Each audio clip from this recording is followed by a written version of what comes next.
Lá vem a professora com Tiradentes esquartejado.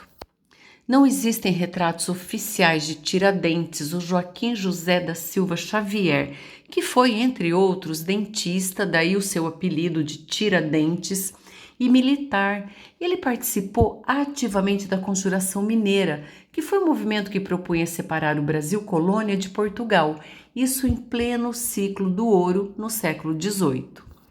Então, convencionou-se retratá-lo com uma imagem semelhante a Jesus Cristo, para associá-lo à figura de mártir e herói que foi sacrificado em prol de um ideal, já que ele foi o único inconfidente executado pelos portugueses no dia 21 de abril de 1792.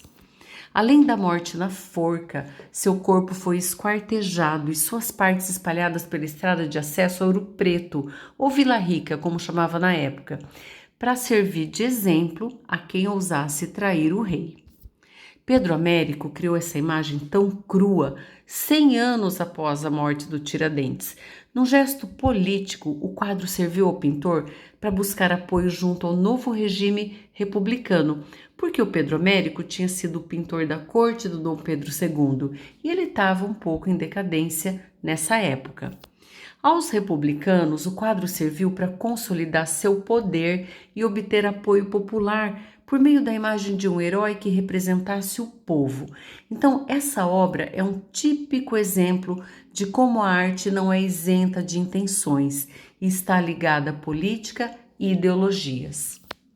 A pintura a óleo sobre tela impressiona tanto pela temática como pela dimensão. Ela mede 2,70 m por 1,65 m.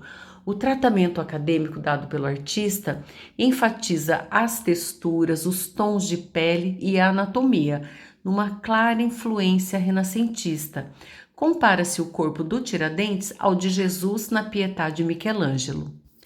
Para reforçar a ideia de sacrifício, Pedro Américo incluiu um crucifixo e compôs o cadafalso em formato de cruz, com a cabeça no alto, num paralelo ao Cristo crucificado.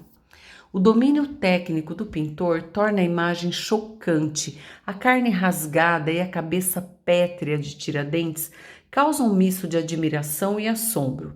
Após o esquartejamento, a cabeça do Tiradentes foi exposta em praça pública e 3 dias depois ela foi roubada. Até hoje persiste o mistério e o seu paradeiro. Nós sabemos pouquíssimo sobre o Tiradentes. Muito é mito em relação a ele. E viva o mito, né, pessoal? Pessoal, eu espero que vocês tenham gostado. Se gostaram, inscrevam-se no canal, deem um clique no sininho para ativarem as próximas notificações. Um abraço, que lá vai a professora.